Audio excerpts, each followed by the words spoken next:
what's going on, everybody? It is Craig up here at Toad Suck Harley-Davidson. I've got Bo with me today. He's one of our motorcycle specialists, and he's here to talk to you about the differences between the 2023 and the 2024 Street Glides. So, hey, Bo, what do you got going on today, buddy? Anything, man. Just doing this video with you. I got the good chance to go down to Dallas and ride these back to back. Big kudos to my sales manager, my finance manager, Kirby and Brady, for sending me down there. Had a lot of fun. Got to meet a lot of cool people. See a lot of cool things. See all the packages these bikes have. But first, we'll start on what we see with our eyes first. What we got on the outside here. We got these different fairings. We do have a newer style fairing on the 24s, and it's more upswept. These are built and designed in a wind tunnel. Another thing you'll notice is these lights right here, kind of doing an omega shape. I have seen these outside going home. I've seen a couple of these just from our local guys. Really easy to see at night. Really helps with the safety features of being able to do some night riding. You still, I mean, the deer, they probably still jump out in front of you, but at least the car will see if you're in the ditch or whatever. It definitely looks like they streamlined it by taking off the old style turn signals and integrating them into the. Oh yeah, it's extremely streamlined. Like I said, these are designed in a wind tunnel. I got to talk to a P&A lady about this, and one of the guys down from HGNet. The cool thing about these two is they have some windshields specifically designed for your height. They have, I believe, three different styles. One for people about 5'4" to 5'9". They have a short windshield, which is for everybody, and then they have a tall and a medium style windshield for these, set up specifically for these street lights and road lights. Which definitely comes in handy when you're over 6 feet tall. Oh yeah, absolutely, yeah. Yeah, and those windshields as well, they're designed in a wind tunnel, so everything is very ergonomic, very, like you said, very streamlined. Another thing we'll notice too on the tanks, we have these two real bold contour lines. It is a thinner material, so it is lighter, and it is structurally more sound that way too with that contour line. Going back to the bags here, they are more kind of cupped in compared to like a stretched bag on the 23 specials like this one here. These do hold more volume. A lot of people have been saying that they don't think they do, but they do hold more volume. Even though they are cupped in the back how they are. Very cool. What are some of the other features that we're going to notice that are differences in motor size? Yeah, so really we got to watch what we say when we talk about base models and specials. It's not really, they kind of mesh them together. These 24s are coming with a 117 on them now. When I got to ride them, the throttle feel, I don't know what it is about these throttles. I don't know if it's a lot of spring, what they did. It's just that first to second gear feels really nice, as to where the 23 it's not clanky, but it didn't feel as smooth shifting on this thing.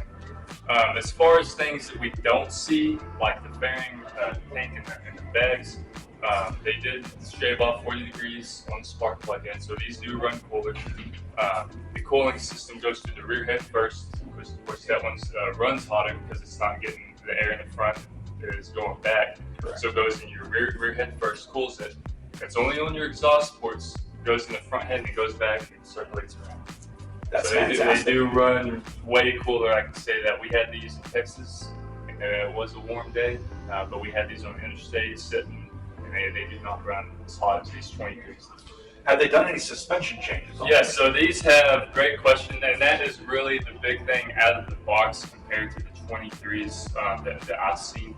Don't get me wrong, these handle phenomenal, especially compared to the bike I have now. It's of course, I'm running off 1980s technology, so anything about ride better than that. But they do have 50% more travel in the rear, so it's just 1 inch more preload, 1 inch taller preload suspension in there. Most people think the more preload you have, or the more I'm losing my thought for the words, but the more travel you have, that's what I'm looking for, the better it handles. It's not actually true in most cases. The suspension is tuned together, so it works copacetically. You can still adjust it, of course, for the rider's weight, the passenger, luggage, stuff like that. But straight out of the box, man, that was the really big thing I noticed compared to these 23 models was weight. So I've noticed myself that they have actually changed over the infotainment system, and the new one, the new variation, is what we saw in 2023 on the CDO model. Tell us a little bit about the infotainment changes. Absolutely, man. So when I went down to Dallas, our radios, they weren't working. They wanted us to look forward to more of the rod modes and play through those. I have played around with these. You do have a 12.3-inch screen compared to a 6.5-inch screen on this one. It's about, as far as surface area, it's about 400% more screen on there. Your navigation is it's a smoother 3D view. So if you're going down the road, let's say this is something I ran into in Dallas, and you're doing road construction and there's all these roads stretching out, it'll get to that 3D view and actually show you which road and a route to go on, while maintaining your tachometer, your speedometer, your what mode you're in, riding, and your front and rear tire pressure. So you have all your information there. It's not overwhelming, it's not overbearing. It does take a little getting used to, but it is kind of like the bike, very streamlined. You sit on the bike for 15 minutes, you pretty much go. So it kind of sounds like they really took the mentalities and all the suggestions that a lot of the long riders and stuff, like some of us that put on thousands of miles a year, and kind of started detailing and listening to a lot of us and saying, hey, maybe we should add this feature, making it a little bit more user-friendly for the long haul. Absolutely, and that comes back to the Rushmore project that happened in 2014. Personally, I think Harley was a little overdue for something a little bit different. I think they hit the nail on the head with this. Especially around here, all our local guys seem to be loving these bikes. They love the way they look. They got great colors in them. When it gets about 4 p.m. in here, these things just absolutely pop. So they're great machines. Well, Bo, I thank you for giving us a really cool brief once-over on these new motorcycles. Yeah. Of course, we have a nice selection of our 2024 Harley-Davidson motorcycles right here at Toad Suck Harley-Davidson. We are located in Conway, Arkansas, and you can find us online at toadsuckhd.com. Stop on anytime. Come say hi to Bo. Come say hi to the rest of our crew. And hey, totally ride.